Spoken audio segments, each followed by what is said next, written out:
আজ সিঙ্গুরে মুখ্যমন্ত্রী দুপুরে প্রশাসনিক সভা। 18 জানুয়ারি সিঙ্গুরে সভা মোদির। 26-এর ভোটের আগে এবার মমতার বার্তার দিকে তাকিয়ে সিঙ্গুরবাসী।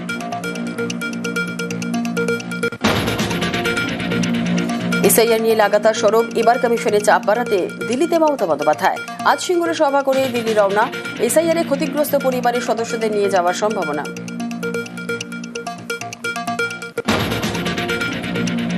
বিজেপির সঙ্গে একাই লড়ছেন মমতা। নবান্নের সাক্ষাতের পর মুখ্যমন্ত্রীর প্রশংসা অখিলেশ। এসআইআর এর নামে ভোট কাটার ছক, বাংলার মানুষ যোগ্য জবাব দেবেন। কমিশনে বিজেপিকে নিশানা সভা প্রধানের। বাংলা থেকে শুরু রাজ্য সফর। পদের ব্যাটন ধরেই বঙ্গে নীতিন নবীন। আজ দুর্গাপুর রানীগঞ্জে সাংগঠনিক বৈঠক। সংগঠনের হাল বুঝতে বঙ্গ নেতাদের সঙ্গে কথা। পাশাপাশি 4 গোডাউনে যৌতুগৃহ পরিস্থিতি। ইটের গাঁথনির উপর অস্থায়ী কাঠামো, লোহার স্ট্রাকচারে শেড দিয়ে গোডাউন। বেরোনোর একটি মাত্র দরজা, কোনো মতে বেরোলেও হয়নি শেষ রক্ষা। পাশের গুদামে শেড ভেঙে রাস্তা বন্ধ। আটকে ঝুলছে মৃত 8। 10 লক্ষ আর্থিক সাহায্য রাজ্যে। আমরা যখন আইডেন্টিফিকেশন করে নেব, সাথে সাথে তারা যাতে কম্পেনসেশন হিসেবে চেক পায়, তারপরে এখান থেকে সেটা দেওয়া হয়। 10 লাখ টাকা মাথা পিছু। নরেন্দ্রপুর বিপর্যয়ে আরও আশঙ্কা। এখনো হদিশ নেই আটকে থাকা অনেকেরই। নরেন্দ্রপুর থানায় 17 জনের মিসিং ডায়েরি।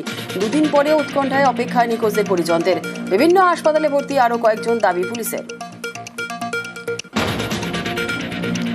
নরেন্দ্রপুরে বিপর্যয়ের পর হদিশ নেই 2 মেদিনীপুরের অনেকেরই। তমলুক, ময়না, নন্দকুমার, বাঁশকুড়ায় দুশ্চিন্তায় নিখোঁজদের পরিজনরা। কলকাতায় এসে ডিএনএ পরীক্ষার জন্য থানায় অপেক্ষা আত্মীয়দের। পিংলাতে উৎকণ্ঠা, কসবায় স্বজন হারানোর ভয়ে হাহাকার। আতঙ্ক নিয়ে বাড়ি ফেরা, হারহিম অভিজ্ঞতা নিয়ে ঘরে সুতা হাঁটার 2 ডেকোরেটর কর্মী। আগুনে দুজনেরই শরীরের বিভিন্ন অংশ পুড়ে ছাই। ছাদ থেকে ঝাঁপ দিয়ে প্রাণ রক্ষা তমলুকের সুশান্ত বেরার। গোডাউনে মজুদ প্রচুর দাহ্য পদার্থ, তারপরেও অফিসেই রান্নাবান্না। ছিল না পর্যাপ্ত অগ্নি নির্বাপন ব্যবস্থা, হয়নি ফায়ার অডিটও, জানালেন DG fire Ranbir Kumar. Safety ক্লিয়ারেন্সও না থাকার অভিযোগ। গাফিলতিতে কড়া পদক্ষেপের হুঁশিয়ারি দমকল মন্ত্রীর। যৌতুগৃহ নরেন্দ্রপুরের গোডাউন, পদে পদে বেনিয়ম, আটকে ঝুলছে মৃত্যু একাধিক। 1.5 দিন গা ঢাকা ইশার। গ্রেফতার ডেকোরেটর সংস্থার মালিক গঙ্গাধর দাস। আজ আদালতে পেশ।